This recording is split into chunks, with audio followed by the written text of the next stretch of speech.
할렐루야!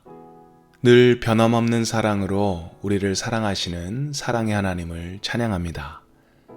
1월 11일 수요일, 오늘 저희에게 주시는 하나님의 말씀은 민수기 6장 13절에서 27절까지 말씀입니다. 민수기 6장 13절에서 27절까지 말씀 함께 읽겠습니다. 나실인의 법은 이러하니라. 자기의 몸을 구별한 날이 차면 그 사람을 회막문으로 데리고 갈 것이요. 그는 여호와께 헌물을 드리되 번제물로 1년 된 흠없는 수량 한 마리와 속죄제물로 1년 된 흠없는 어린 암양 한 마리와 화목제물로 흠없는 수량 한 마리와 무교병 한 광주리와 고운 가루에 기름 섞은 과자들과 기름 바른 유교 전병들과 그 소제물과 전제물을 드릴 것이요. 제사장은 그것들을 여호와 앞에 가져다가 속죄제와 번제를 드리고 화목제물로 수량의 무교병 한 광주리를 아울러 여호와께 드리고 그 소제와 전제를 드릴 것이요. 자기의 몸을 구별한 나실인은 회막문에서 자기의 머리털을 밀고 그것을 화목 제물 밑에 있는 불에 둘지며 자기의 몸을 구별한 나실인이 그의 머리털을 민 후에 제사장이 삶은 수량의 어깨와 광주리 가운데 무교병 하나와 무교 전병 하나를 취하여 나실인의 두 손에 두고 여호와 앞에 요제로 흔들 것이며 그것과 흔든 가슴과 받들어 올린 넓적다리는 성물이라. 다 제사장에게 돌릴 것이니라. 그 후에는 나실인이 포도주를 마실 수 있느니라. 이는 곧 서원한 나실인이 자기의 몸을 구별한 일로 말미암아 여호와께 헌물을 드림과 행할 법이며 이외에도 힘이 미치는 대로 하려니와 그가 서원한 대로 자기의 몸을 구별하는 법을 따라 할 것이니라. 여호와께서 모세에게 말씀하여 이르시되 아론과 그의 아들들에게 말하여 이르기를 너희는 이스라엘 자손을 위하여 이렇게 축복하여 이르되 여호와는 내게 복을 주시고 너를 지키시기를 원하며 여호와는 그의 얼굴을 내게 비추사 은혜 베푸시기를 원하며 여호와는 그 얼굴을 내게로 향하여 드사 평강 주시기를 원하노라 할지니라 하라. 그들은 이같이 내 이름으로 이스라엘 자손에게 축복할지니 내가 그들에게 복을 주리라. 아멘. 어제 본문에서는 나실인으로서 서역한 후에 나실인으로서 어떻게 살아야 하는지에 대한 내용을 다루었습니다. 오늘 본문에서는 나실인으로서 사는 일정한 기간이 끝나는 자들이 어떻게 나실인으로서의 삶을 잘 끝낼 것인가, 잘 마무리할 것인가에 대한 그런 규례에 대한 이야기를 하고 있습니다. 우리 13절 함께 읽겠습니다. 나실인의 법은 이러하니라. 자기의 몸을 구별한 날이 차면 그 사람을 회막문으로 데리고 갈 것이요. 이제 나실인이 나실인으로서 사는 기간이 끝났음을 우리에게 설명하는 것입니다. 나실인으로서의 삶이 끝이 났을 때 마무리하는 여러 규례들이 있는데요. 먼저 번제를 드리고 속죄 제물을 드립니다. 화목 제물을 하나님께 드리게 됩니다.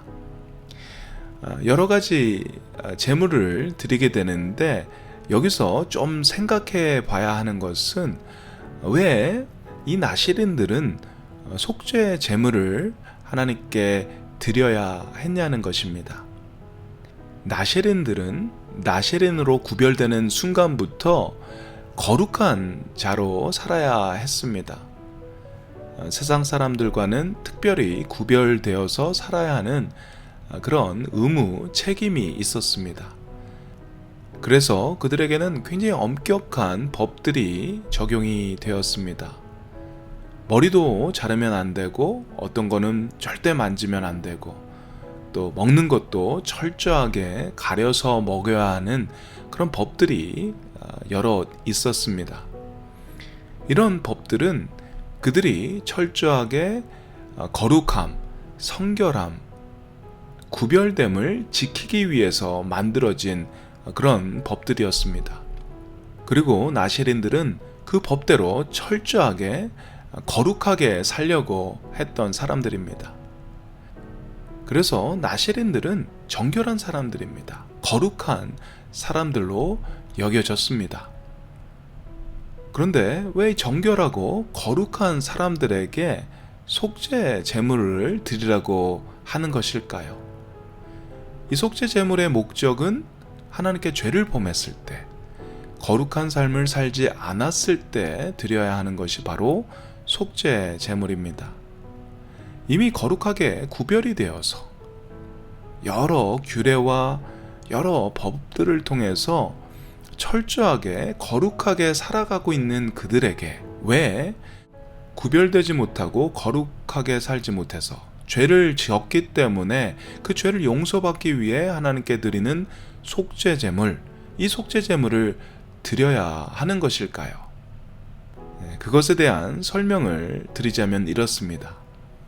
거룩한 삶을 살도록 아무리 우리가 노력해도 법과 규례로 죄를 짓지 않도록 아무리 노력을 해도 결국에는 우리 모두는 죄인일 수밖에 없다라는 것입니다. 그것이 저와 여러분의 모습이라는 것이죠. 우리가 아무리 기도를 열심히 하고 성경을 읽고 금식을 한다고 하더라도 여전히 우리는 죄를 짓는 죄인일 수밖에 없다라는 것입니다. 의식적으로 죄를 짓고 무의식적으로도 죄를 짓는, 칼빈의 말대로 저희 모두는 죄를 짓는 공장 같은 사람들입니다. 그것이 바로 우리의 모습이라는 것이죠. 최선을 다해 거룩하게 살려고 했던 나실인들도 역시 죄인일 수밖에 없음을 고백하면서 주님께 속죄 제물을 드려야 했습니다. 그들과 같이 우리도 아무리 노력을 해도 저희는 어쩔 수 없이 죄를 짓는 너무나도 부족하고 너무나도 연약한 사람입니다. 이것을 우리가 깨닫기를 바랍니다. 교회에서 직분을 받고 또 사역자로 사역을 하게 된다고 하더라도 여전히 우리는 죄를 짓는 죄인입니다. 윤리적으로 또 상대적으로는 좀 덜 죄를 짓는다고 하더라도 하나님의 눈에는 모두 다 똑같습니다. 로마서 3장 말씀에 모든 사람이 죄를 범하였음에 하나님의 영광에 이르지 못한다고 하셨습니다. 우리는 하나님의 영광에 이르지 못하는 죄인입니다. 우리 누구나 그렇습니다. 그래서 우리 삶의 이 죄악들을 날마다 점검해야 합니다. 그리고 또 겸손히 주님께 용서를 구하면서 회개해야 합니다. 사랑하는 형제자매 여러분, 그런 회개의 은혜가 우리 모두에게 충만하기를 주님의 이름으로 축원드립니다. 오늘 본문 말씀 중에 또 제 마음에 들어오는 한 구절이 있어서 이 구절에 대해서 좀 나누면 좋을 것 같습니다. 18절 말씀인데요. 함께 읽겠습니다. 자기의 몸을 구별한 나실인은 회막문에서 자기의 머리털을 밀고 그것을 화목제물 밑에 있는 불에 둘지며, 나시린으로서의 기간이 끝난 사람은 회막문에서 자신의 머리털을 밀고 그 머리털을 화목제물 밑에 있는 불에 두라고 합니다. 그것은 그 민 머리를 거기서 태우라는 것이죠. 참 재밌는 것 같기도 하고 참 이상한 그런 법이란 생각이 듭니다. 먼저 나시린에게 긴 머리는 그들의 구별됨, 거룩함을 상징하는 것입니다. 나시린으로서 살게 되면 자신의 머리카락을 자를 수 없습니다. 이 긴 머리를 가지고 살아가게 되는데요. 이 긴 머리는 사람들 가운데 그들을 구별시켜 줍니다. 사람들은 그들의 이 긴 머리를 보면서 이들이 나시린이구나, 이들은 구별된 삶을 사는 사람이구나, 거룩한 삶을 사는 사람이구나 라고 생각할 수 있는 것이죠. 그래서 이들의 긴 머리는 그들의 구별된 삶, 거룩한 삶을 상징한다고 할 수 있습니다. 그런데 왜 하나님께서는 더 이상 나시린으로서 살지 않는다고 해서 굳이 이 거룩의 삶을 상징하는 이 머리카락을 깎고 태우라고 하시는 것일까요? 그들의 머리를 깎고 태우는 것보다 오히려 나시린의 그 거룩하고 정결한 삶을 기억할 수 있는 그 머리를 계속해서 기르는 것, 그것이 좀 더 맞을 것 같은데 왜 하나님께서는 그 거룩의 상징인 머리를 깎고 태우라고 하셨을까요? 어떤 주석에 보니 하나님께서 이것을 명령하신 이유가 이렇습니다. 서원 기간 동안 구별된 삶, 그 삶을 가능케 했던 것에 대한 감사를 하나님께 돌린다고 하는 것입니다. 동시에 그 삶이 하나님께 연락되기를 바란다, 이 뜻이 여기에 담겨 있다, 이렇게 설명을 합니다. 네, 참 좋은 해석 같습니다. 하나님의 은혜로 이렇게 힘든 시간이지만 이 시간을 무사히 잘 보내게 되었습니다. 감사의 고백이 있고 또 이 모든 이 삶, 이 거룩한 시간들이 하나님께 온전히 올려지길 바랍니다. 이런 뜻을 가지고, 이런 마음을 가지고서 머리를 태웠다라는 것, 참 맞는 이야기 같습니다. 그런데 거기서 조금 더 나아가서 저는 개인적으로 묵상을 하면서 이런 생각이 들었습니다. 그들이 나시린으로서 살면서 가졌던 자신이 다른 사람들보다 좀 더 구별되고 좀 더 거룩했던 것에 대한 자부심, 그 자랑을 태우는 그런 의미가 아니었나라는 그런 생각입니다. 라떼는 말이야, 내가 나시린으로서 참 거룩하게 산 적이 있었어. 그때는 내가 정말 깨끗하고 정결하게 그렇게 거룩하게 살았었어. 그런 이야기를 무용담처럼 하면서 과거의 나시린의 삶을 자랑하는, 그때의 삶이 마치 그들의 트로피, 훈장이 되면서 자랑거리가 되는 것을 하나님은 아시지 않으셨나?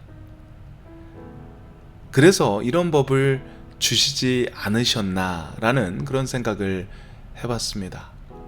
어쩌면 하나님께서는 나시린의 상징, 그 거룩함의 상징인 그 머리를 다 밀고 태워 버리라고 하시면서 그 안에는 업적도 자랑도 없고 오직 하나님의 은혜만 남기를 바라지 않으셨나, 이런 생각을 해봅니다.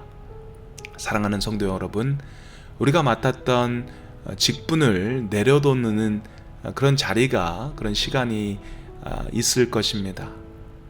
그럴 때 좋은 마무리가 있길 바랍니다.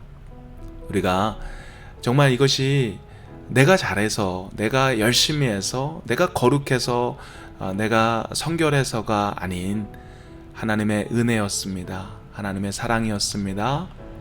하나님의 성실함이셨습니다. 이 고백을 우리 모두가 할 수 있기를 바랍니다. 오늘도 우리의 삶 속에 그 하나님의 은혜만을 자랑하며 그렇게 살 수 있는 저희 모두가 되기를 주님의 이름으로 축원드립니다. 우리 함께 기도하겠습니다. 사랑의 하나님, 저희가 아무리 주님께 헌신한다고 하고 거룩하게 살려고 아무리 노력을 하여도 우리는 어쩔 수 없이 죄를 짓는 죄인일 수밖에 없음을 고백합니다. 그래서 예수님의 십자가를 저희가 붙들 수밖에 없습니다. 날마다 우리의 죄악을 살피게 하시고 온전히 십자가를 붙들고 회개할 수 있는 그런 저희 모두가 되게 도와주시옵소서. 우리의 거룩함과 우리의 성결함도 주님의 은혜 없이는 있을 수 없음을 고백합니다. 과거에 잠시 거룩했음을, 잠시 깨끗하고 성결했음을 자랑하지 않게 도와주시고 그것을 깎고 태우게 하셔서 저희는 죄로 남게 하시고 온전히 주님의 은혜만 높여지게 하시옵소서. 오늘도 저희가 주님의 은혜만을 자랑하는 그런 삶을 살게 하시옵소서. 감사드립니다. 예수님의 이름으로 기도드립니다. 아멘.